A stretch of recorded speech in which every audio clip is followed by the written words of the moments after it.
नमस्कार, आप देख रहे हैं सी न्यूज भारत और मैं हूं आपके साथ ज्योति अरोरा। वक्त हो गया है न्यूज बुलेटिन का, जिसमें हम उत्तर प्रदेश के साथ साथ बिहार और छत्तीसगढ़ की खबरों को भी जानेंगे विस्तार से। तो आइए नजर डालते हैं इस वक्त की बड़ी खबरों पे। पश्चिम चंपारण सेक्टर प्रखंड के सिरसिया पंचायत के लाल परसा गांव के वार्ड नंबर 1 में बिहार सरकार के महत्वाकांक्षी योजना जल नल का पानी नहीं मिलने से ग्रामीणों ने विरोध प्रदर्शन किया। बताया कि कई बार बीडीओ को आवेदन देने के बाद भी कोई कार्यवाही नहीं हुई। बेतिया से सी न्यूज संवाददाता विनोद कुमार की रिपोर्ट। खबर भदोई से है, जहां राष्ट्रीय सचिव समाजवादी डॉक्टर भीमराव अंबेडकर वाहिनी उन्होंने कहा कि 2 दिन से पीने का पानी नहीं मिल रहा है। नगर के चौरी रोड सहित आधी आबादी को कुछ दिन पहले नगर में जियो 4G इंटरनेट सेवा के लिए जियो कंपनी ने नगर के सभी गलियों और सड़कों पर अंडरग्राउंड तार बिछा दिया। उनकी लापरवाही से नगर में कई स्थानों पर पाइपलाइन फट गया था, जिससे नागरिकों को पीने के पानी के लिए बहुत दिक्कतों का सामना करना पड़ा। लेकिन हमारे पालिका के कर्मचारियों की मेहनत से सभी को ठीक करवाया गया, जिससे कि नगर के लोगों को पीने का पानी मिल सका। यही स्थिति पायल तिराहे पर भी हुई थी। इसी जगह कई जगहों से पाइप फट गई थी, जिसको हमने अपने कर्मचारियों से बनवाया था। चूंकि फ्लाईओवर का काम हो रहा है, उधर का रास्ता बिल्कुल बंद है, इसलिए सारी ट्रैफिक कोटबाड़ा होते हुए पायल तिराहे से निकलती है। वहां ज्यादा देर तक रास्ते को बंद नहीं किया जा सकता, इसलिए सुबह सुबह ही जेसीबी से फटे पाइपलाइन को बनाने के लिए खुदाई करवाई गई। काफी मशक्कत के बाद 10 फीट नीचे फटी हुई पाइपलाइन मिली, जिससे जल्दी से ठीक करने में पालिका के सभी कर्मचारी लगे हैं, ताकि गड्ढे को जल्दी से बंद किया जा सके और जिससे कि आवागमन में सुचारू रूप से चल सके। भदोई से सी न्यूज संवाददाता नितेश उपाध्याय की रिपोर्ट। कोंडागांव पुलिस अधीक्षक दिव्यांग पटेल के आदेश से एवं अतिरिक्त पुलिस अधीक्षक राहुल देव शर्मा के निर्देशन पर पुलिस ने हत्या के आरोपी को चंद घंटों में गिरफ्तार कर लिया है। पुलिस को मिली जानकारी के अनुसार प्रार्थी ने थाना विश्रामपुर आकर रिपोर्ट दर्ज कराई कि 8 जनवरी की शाम बच्चों के विवाद की बातों को लेकर उसके पड़ोसी आरोपी सोनाराम नेताम ने उसके पिता धनीराम नेताम को जान से मारने की नियत से एक बांस के डंडे से मारपीट की, जिससे उनके पिता धनीराम को बहुत ज्यादा चोट आई थी, जिनका वह घर पर ही देसी इलाज कर रही थी। 9 जनवरी को सुबह उसके पिता धनीराम की मृत्यु हो गई। रिपोर्ट पर थाना विश्रामपुरी में अपराध कायम कर विवेचना के दौरान आरोपी धनीराम को तत्काल कुछ घंटे में गिरफ्तार कर लिया गया है, जिसे न्यायालय के समक्ष पेश किया जाएगा। आज दिनांक को प्रार्थी सोनाराम नेताम द्वारा थाना आकर रिपोर्ट दर्ज कराया कि उसके पिता को उसके पड़ोसी के द्वारा बच्चों के विवाद को लेकर उस जान से मारने की नियत से बांस के डंडे से मारकर घायल कर दिया था, जिसकी मृत्यु आज 5 बजे हो गई। जिसमें थाना में अपराध क्रमांक 6/22 धारा 302 कायम कर विवेचना में लिया गया। इसके बाद घटना के संबंध में वरिष्ठ अधिकारियों को अवगत कराकर आदेश पर त्वरित कार्रवाई कर आरोपी को गिरफ्तार कर माननीय न्यायालय पेश कर जेल दाखिले में भेजा गया। छत्तीसगढ़ से सी न्यूज संवाददाता अमरीश झा की रिपोर्ट। सेवड़ा विधानसभा क्षेत्र के ग्राम ब्रुलौली में माता मंदिर पर आयोजित श्री रामचरित मानस प्रवचन में विधायक घनश्याम सिंह शामिल हुए, जहां पवित्र धर्म ग्रंथ रामचरित मानस को नमन कर अयोध्या से आए मनसा प्रवक्ता श्री नागाजी महाराज, रामकुमार शास्त्री महाराज जबनिया वाले, सुश्री रागिनी शास्त्री चतुर्वेदी का आशीर्वाद प्राप्त किया तथा वही जन समुदाय को संबोधित कर विधायक घनश्याम सिंह ने कहा कि संतों का सानिध्य बड़े पुण्य से प्राप्त होता है तथा संतों के सानिध्य से व्यक्ति के चरित्र का निर्माण होता है, इसलिए संतों के समय समय पर मार्गदर्शन प्राप्त करते रहने चाहिए। इतना ही नहीं, ग्रामवासियों की मांग पर विधायक घनश्याम सिंह ने ग्राम में विकास के लिए 5 लाख रुपए आगामी वित्तीय वर्ष में स्वीकृत करने की घोषणा की है। दतिया से सी न्यूज संवाददाता नितिन दांत्रे की रिपोर्ट। ललितपुर जनपद के ग्राम बानपुर को समाज सेवी एवं जिला पंचायत सदस्य सिलावन के राजकुमार खटीक एवं उनके पिता रमेश खटीक द्वारा ग्राम प्रधान काशीराम रजक को ये मुक्ति रथ सर्वजन हिताय भेंट किया गया। इस दौरान नगर के जनप्रतिनिधि मौजूद रहे। बानपुर जिला पंचायत सदस्य आशीष रावत ने बताया कि ये मुक्ति रथ क्षेत्र की जनता को निःशुल्क समर्पित है। सर, जो बताएं, जब आज पंचायत रथ आप लोगों ने दिया, क्या कैसा है? ये क्योंकि हमारे पूर्व जिला पंचायत अध्यक्ष रहे रमेश खटीक जी भी उनकी बहू जिला पंचायत अध्यक्ष रही हैं। अभी उनके सुपुत्र राजकुमार जी खटीक सिलावन सीट से हमारे साथी हैं जिला पंचायत के, क्योंकि उनका समाज सेवा करने का काम सदैव चलता रहता है। कभी कंबल वितरण करना, कभी ऐसे मुक्ति रथ देना, समाज के बीच में अपनी उपस्थिति देने का वो सदैव काम करते हैं। उसी के तहत उन्होंने आज बानपुर में हमारे लिए और हमारे ग्राम प्रधान जो साथ में खड़े हैं भाई काशीराम जी रजक, इनके सुपुर्दगी में एक मुक्ति रथ यहाँ इस नगर के लिए सौंपा है।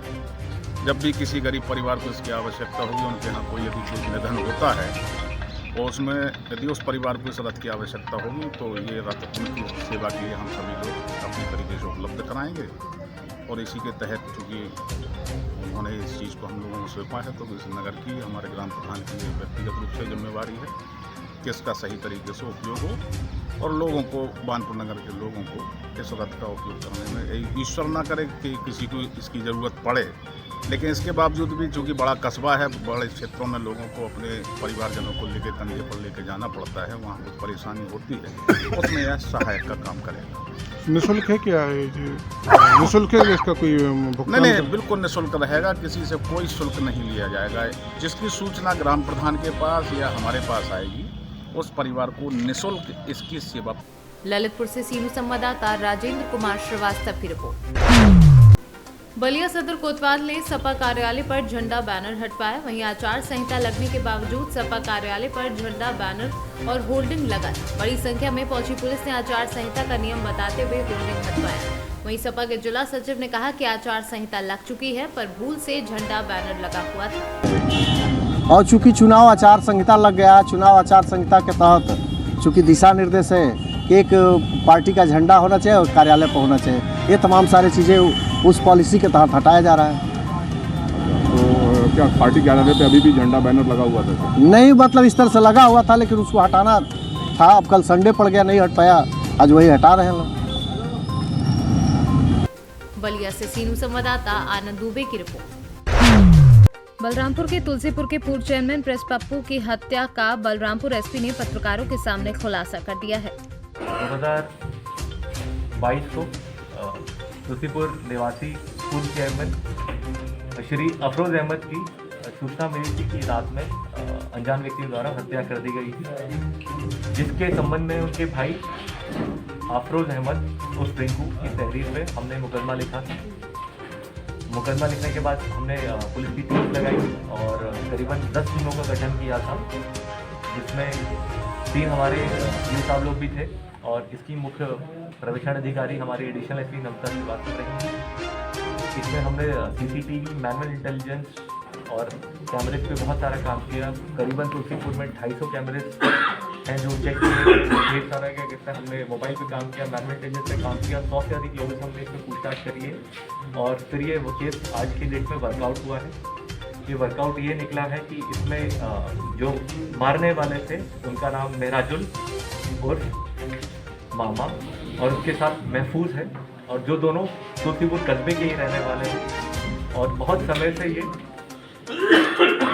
रमीज जो कि रिजवान रही पूर्व सांसद के संपर्क में है, उनके सन इन लॉ के संपर्क में है, उनके परिवार के बहुत इंपॉर्टेंट कॉन्फिडेंस हैं, उनके द्वारा ये करी गई। घटना का क्रम ये रहा कि ये लोग करीबन 1.5 महीने से फिरोज पप्पू को हत्या करने की फिराक में थे। उससे पहले जिस दिन घटना हुई उससे पहले 3 बार ये पहले भी। बलरामपुर से सीनू संवाददाता राजेश कुमार की रिपोर्ट। उजियारपुर थाना क्षेत्र के लोहागीर पंचायत के वार्ड 1 निवासी अकलदास के पुत्री विभा कुमारी 19 वर्षीय लड़की के गांव के ही एक छोटी सी जमुआरी नदी में जलावन काटने के दौरान पानी में डूबकर मौत हो गई। मौके पर मुखिया प्रभात कुमार सुमन उर्फ गुड्डू, सरपंच मनोरंजन राय सहित सैकड़ों ग्रामीण जुट गए। बिहार से सीनू संवाददाता प्रवीण प्रकाश की रिपोर्ट। कन्नौज जनपद में तीसरे चरण में 20 फरवरी को होने वाले मतदान को लेकर पुलिस अधीक्षक प्रशांत वर्मा ने कहा कि प्रत्येक मतदान केंद्र पर पैरा मिलिट्री फोर्स की तैनाती की जाएगी। जिले को 16 जोन व 140 सेक्टर में बांटा गया है। प्रत्येक सेक्टर में एक पुलिस मोबाइल टीम तैनात रहेगी। इसके अलावा प्रत्येक थाना वार्ड 22 की वार्डी रहेगी। इसके अतिरिक्त पर्याप्त रिजर्व बल को भी तैनात किया जाएगा ताकि किसी भी आकस्मिक स्थिति से निपटा जा सके। जनपद कन्नौज में, जैसा कि अभी जिलाधिकारी महोदय ने आपको बताया कि दिनांक 20 फरवरी को हमारा यहाँ चुनाव है। इसके लिए प्रत्येक बूथ जो प्रत्येक पोलिंग स्टेशन लोकेशन है, यानी कि चुनाव के जो केंद्र है मतदान के, उस पर पैरामिलिट्री फोर्स को डिप्लॉय किया गया है।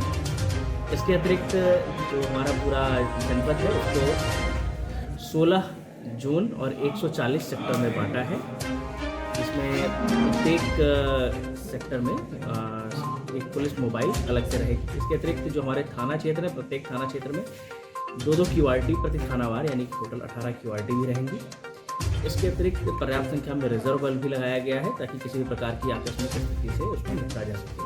इसके अलावा बड़े पैमाने पर लोगों को चिन्हित किया जा रहा है, जिन्होंने या तो पिछले दौरान कोई हिंसक कार्रवाई की है या किसी हिंसा में शामिल रहे हैं, या इनसे पूर्व में किसी प्रकार का उन्होंने कोई चुनाव संबंधी कोई अपराध किया है। ऐसे लोगों को चिन्हित कर उनके लिए कार्रवाई की जा रही है। इसके अलावा जैसा कि पिछले कुछ चुनाव में देखा गया है कि ऐसे मौके पर अवैध शराब का